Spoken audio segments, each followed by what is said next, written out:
Hiya, so in this video we're going to talk about the role of a moderator. We're going to go through our group rules and we're going to go through the admin panel, which is the little hub from where we do everything.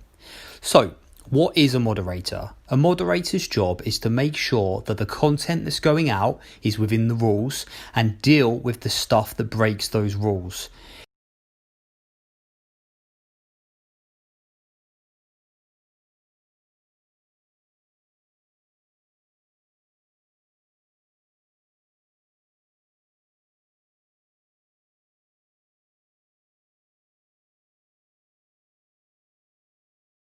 So when you see nasty behaviour or consistent rule breaks, we operate a simple one strike, then you're out policy. You can use your discretion, but generally we mute the person for 24 hours and select the rule they broke when muting them. That is their warning. If they break any rules again within a small period of time, then we ban them from the group. We never private message members because we find this can aggravate situations unless they message us first. The vast majority of what you'll be doing will just be approving and declining posts. It's quite rare that when you decline a post, you'll also need to mute or ban the member, only if they are nasty or consistently breaking the same rule within their posts. Most rule breaks happen in the comments on the group. Everything can be done from the admin panel here. It's also good to keep an eye on the group generally, but if something goes wrong, it should show up here. I'm going to go through each button one by one on the admin panel so you know what they do and how to use them. The most important one to keep an eye on every day is this one, the pending posts, because we don't want members to wait too long for their posts to be approved. But from time to time, you also will need to have a look at these other ones. So you'll actually find that in your normal Facebook notifications, when you're just generally on Facebook, it will come up with the odd alert to say that there are pending posts and sometimes that there are keywords and reports as well. However, we need to be in the habit of going onto the main wall and then clicking the symbol in the top right corner several times a day, just so that we're on top of the pending posts. So let's go through these one by one. Member requests, you don't need to worry about really. You can click on there and help and just see if there's anybody there with the information provided that you can approve. However, really you don't need to, because we've got it set up so that people will be approved automatically if they have a profile over 3 months old and a certain amount of friends in the group. So chances are the people that will be in that list will need declining anyway, and Mark is on top of that. I'm on top of that. So pending posts, this is the main thing we do. So you click approve to approve, but you don't click decline to decline, because that just gets rid of it and doesn't tell them why. So we never click decline. So let's approve this first one here from Fran, but this second one needs declining. So this is how you always decline a post. You click onto the 3 dots and then you click decline post and give feedback, and then you click the rules. So we're going to go through these rules later. There's 10 rules, but for now, I'm just going to show you how you do it. So we're going to click the rule that it broke, which was 3 items and requests to go on our items thread. That's the rule at the moment during COVID-19 outbreak. If you want to add a little note here, measures due to COVID outbreak. You wouldn't normally need to do that, but I'm just showing you as an example. And then, so you've got your rule clicked, you've got a little note there. This is all going to go to them, and then you click decline post. Simple as that. That declines the post and it sends a message, a notification to the person to let them know which rule was broken. That is how we do pending posts. Most important thing.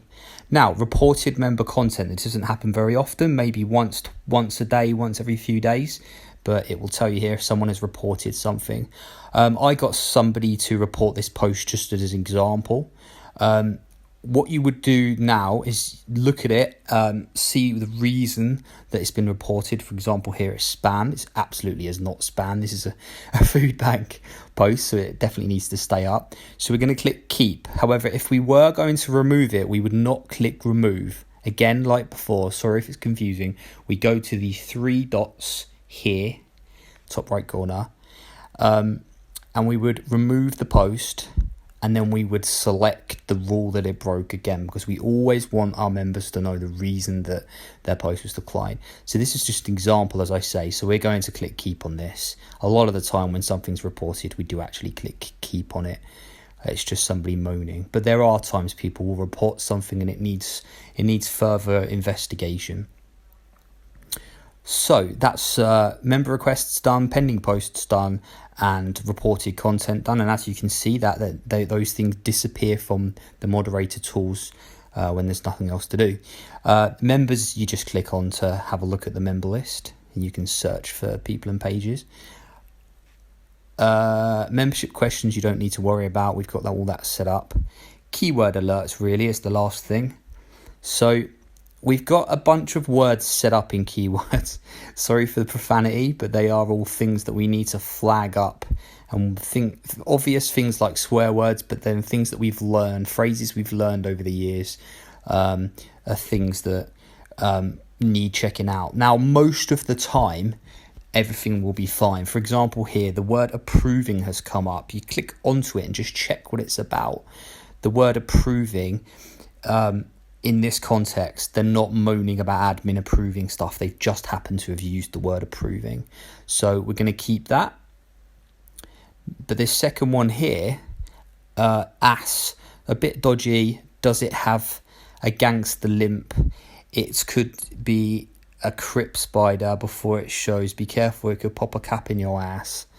Yeah, I mean, that's fine. That can stay. But if we did want to remove that, we, rather than clicking remove again, because we want them to know why, we would click onto it.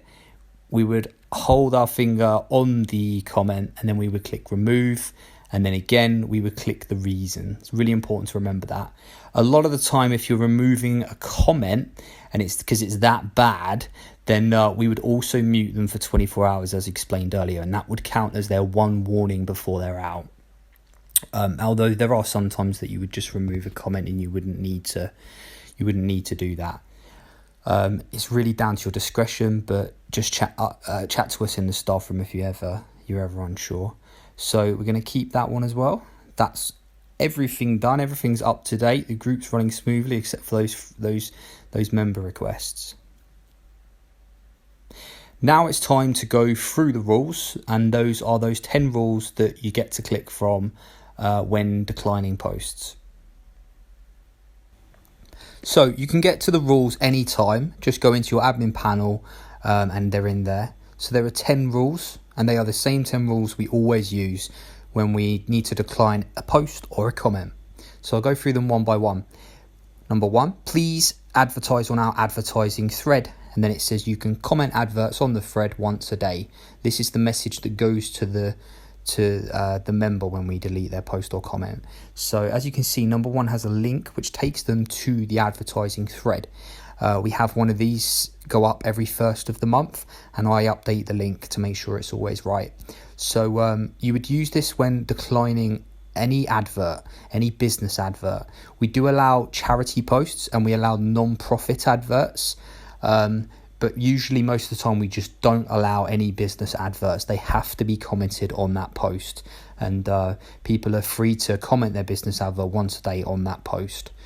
The only side note I would say is that we do have paid advertising partners as part of a wider thing. However, you won't need to worry about those because they have pre-approval to post straight to the main wall that bypasses admin. So it's a simple rule. Whenever you see a business advert, it needs to be declined using rule number 1, which will forward them to the advertising thread. Rule number 2, no sensitive information or anything provocative. This includes speculation about unfolding emergencies. So does anybody know why there's loads of fire engines in Harmon's Water, or what's the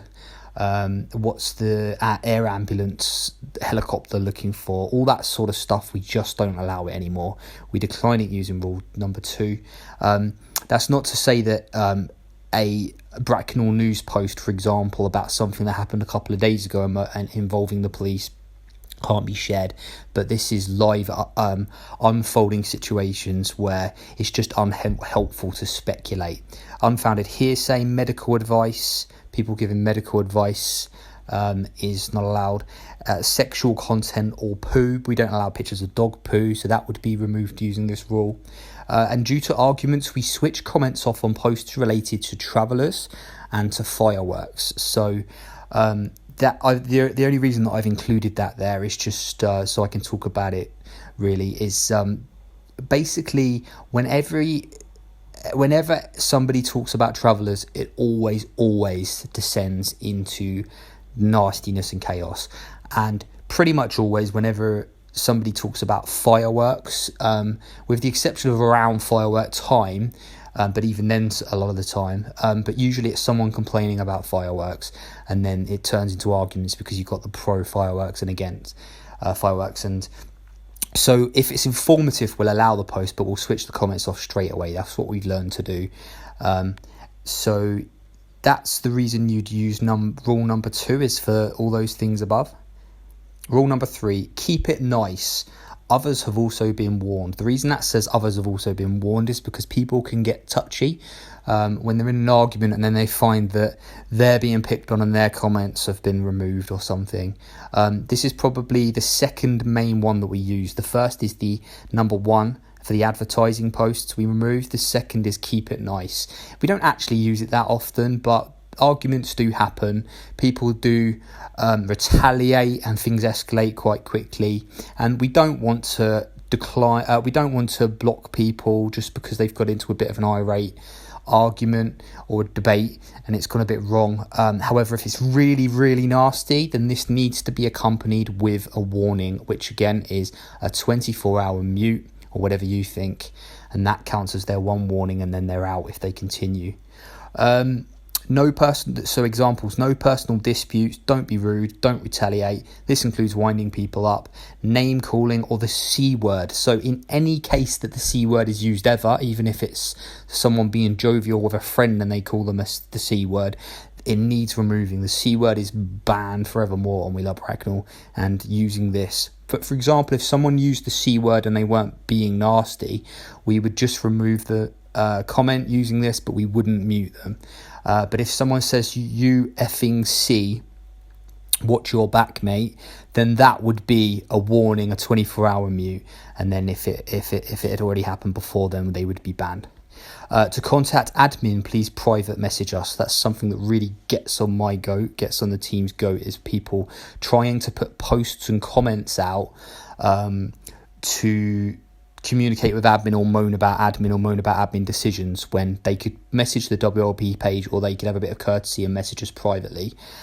So this would be the rule that we'd use to remove such posts and comments. And thankfully, in the keywords, we've got that covered so that we can usually see when they're trying to do that in the comments as well. Rule number 3, we decline posts which have already been shared. That's pretty self-explanatory. We're trying to stop the same or similar things being shared multiple times in a short period. Thanks for understanding. So if there's something going on and there's a news report and it's been shared, and then lots of people all think they're the first to try and share it into the group, you've noticed we've already shared it. Don't be afraid, just go ahead and use rule number 4 to decline them, and usually they understand because it's already up. It doesn't need to be up a million times. And it also helps concentrate the conversation in one place, which is good all round. Rule number 5, no politics. So we did allow politics for a long time. We finally decided after Brexit and to general elections and lots of other stuff that really we need to keep this about Bracknell. Things have just become too nasty and mean, and we need to turn a corner. So we put it to a group vote, and a vast majority voted for no national politics. So we strictly don't allow posts which are overtly political, with the exception of Bracknell issues. So it's been relaxed a little bit during the COVID outbreak. However, after COVID outbreak, it goes back to normal. With the exception of Bracknell issues is really important. So we still want people to be able to talk about what our MP is doing, what our councillors is doing, and local politics is absolutely allowed. But don't allow people to share something that's blatantly just national politics. They're trying to have a go at Boris or label or whatever, and then they try and find some tenuous link to Bracknell. Don't allow it. It has to be very specifically a Bracknell issue or to do with our Bracknell MP. If not, then decline it using rule number 5. Number 6, no identifying locals, no identifying their vehicles. That includes number plates or just posting their vehicle. Even if they've blocked the number plate out, it's still not going on the group. Or their property, for example, their house. This includes faces, number plates, names, staff members, parking disputes, neighbours, etc. It's okay to appeal for witnesses or share warnings, but identifying criminals, then it must show the crime actually happening, which is really rare. If somebody has a CCTV video of someone stealing something, that is the sort of thing we would allow. We generally chat about that in the staff room first, though. However, in the vast majority of cases, we decline people trying to name and shame anyone, because it's just, the group is not for that. Rule number 7, we protect small businesses, schools and employers. So just to get this one right, because it's a careful balance, we do allow independent businesses to be complained about, but we protect really, really small ones. So generally, if someone wants to complain about their experience with a business, that is the sort of thing we do allow to be posted. But if to your knowledge that is not, for example, a pizza chain, that's like a really tiny little from home bakery or something, then that is where this rule comes in to protect them, because that could really damage their business, having all the comments and having all that negative focus on them. Please don't use the site to complain about very small businesses or air your differences with schools. We don't allow students or parents to talk about teachers or to talk about issues they've got with schools. They need to take that up with Ofsted or the other appropriate authority or the school itself. We also don't allow complaining or problems to do with students in school uniform. Because that is a school issue and they need to take that to school, even if it's happened outside school premises, or ex-employers or current employers. It is not a level ground for them to respond, and that's the reason that we don't allow that. So yeah, anybody trying to get one over on a school or get one over on a tiny business or employer or ex-employer, it's not happening on the group. They need to do that through the proper authorities. Rule number 8, no trading pets, tobacco, alcohol or medication. This excludes licensed organisations or businesses such as bars and vape shops, or discussing licensed animal shelters, of course. So when it comes to animal charities, absolutely fine.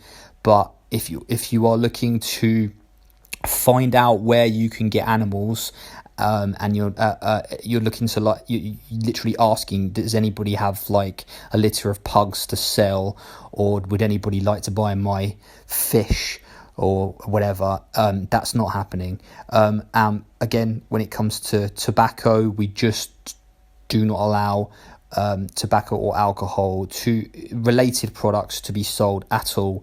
The only thing we would allow is adverts from vape shops and from bars, but they would go on the advertising thread. We also don't allow invites to breed animals or free rehoming. Rule number 9, no selling personal items. So Wheeler Bracknell is not a selling site. If they want to give stuff away for free, absolutely allow that. But we do not allow selling personal items. There are plenty of groups on Facebook, and there's a Facebook marketplace for people to do that. If someone's trying to sell something, it's not going on the group.